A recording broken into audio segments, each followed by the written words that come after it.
leftover barbecued steak.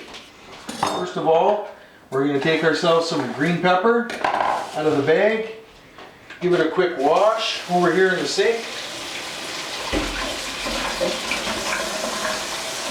Dry it off on the paper towel. And prepare some. The way that I do it, being short-handed in the kitchen. Just quite easily slide through that. I find it a lot easier to break it apart in the sink. That way all my seeds and things end up in the sink and I can pick them up after.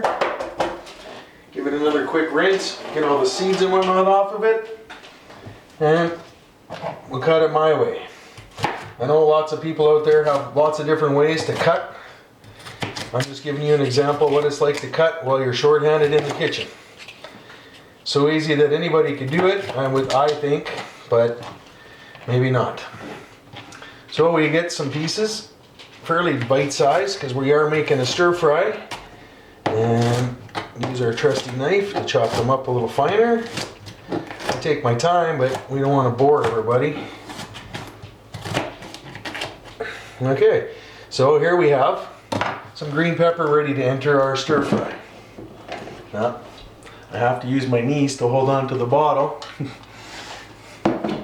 Add a little bit of olive oil, 100% virgin olive oil. And I will get that ready at about medium heat to start with. Next up, we're going to grab a chunk of celery. I usually cut the ends off because they don't take long for them to turn brown. Once again, we'll give it a little rinse in the sink over here. And I'll dry it off with my trusty piece of paper towel. I personally sometimes like to try and cut them down the middle. That way the bite-sized pieces are just that, a little more bite-sized.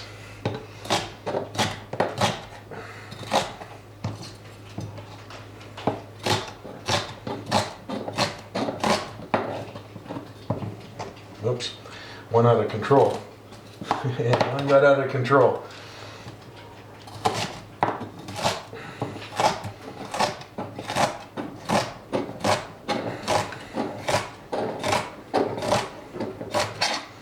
Alright, so there we have some green peppers ready to go in. One celery stick ready to go in. And we should probably try a little bit of onion. Get it out of the bag. My way, again. I don't like that little skin that usually forms over, but I think I might have picked it off last time I used it. So, once again, I'll just do the way that Andy does it. Being short-handed in the kitchen. Now I understand there's lots of people out there that don't have very good use of both their hands, or other one-handed people who don't have very good use of their one hand. I'm just trying to show that it's so easy that practically anybody can do it. There we go. And there we have some onion. Add it to the pan. Mix it all around. And we don't have any fresh mushrooms, so we're going to use canned mushrooms with these awesome can opener that my youngest son Connor bought for me.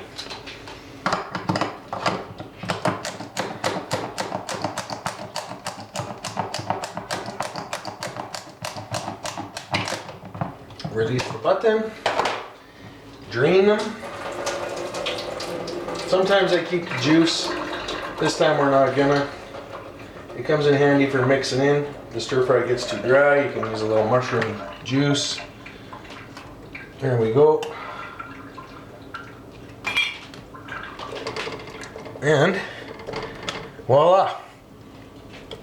We can let that start to cook.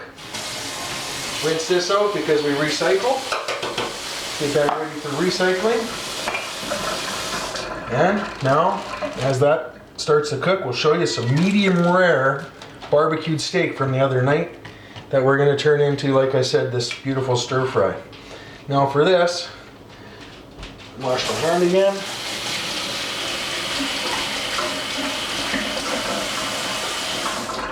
Dry it with another piece of paper towel. For this type of cutting, I like to use my what they call Alaskan skinning knife. I've had this for 24 years and it seems to work a lot better sometimes than my other knives for this type of meat work. Needs to be sharpened a little bit, but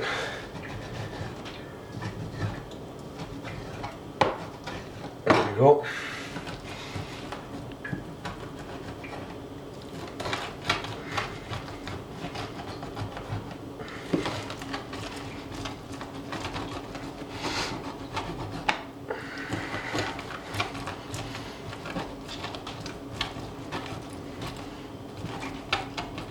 Oh, it needs to be sharpened lots. I probably should have tried sharpening it before I tried showing how easy it was to cook in the kitchen.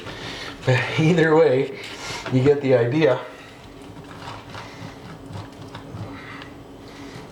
To make do with what you can, household utensils, everybody has a preference. These two knives that I'm using are my preferences. Although this one is not cooperating with me right now, so it makes it kind of hard to explain. However, it's coming along. Hopefully not boring you too much.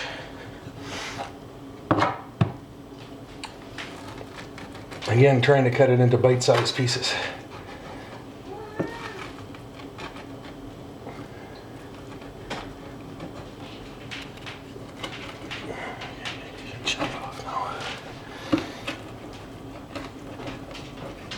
A little harder than I thought, unfortunately. Okay, so we're going to throw all that into the pan, mix it around. The vegetables that we already have frying here, sizzling away. Right, once these start to soften up, I'll add the already pre-barbecued leftover steak. We'll also add a little bit of my favorite garlic salt, just a little bit. Things don't need to be too salty. The steak was already seasoned in mesquite. And you get the general idea. We're gonna mix that with this. Boil these noodles, sidekicks. Takes 2 cups of water, boiling water, which is already on the go on the stove. And ultimately we'll have a honey garlic noodle stir fry using leftover mesquite steak.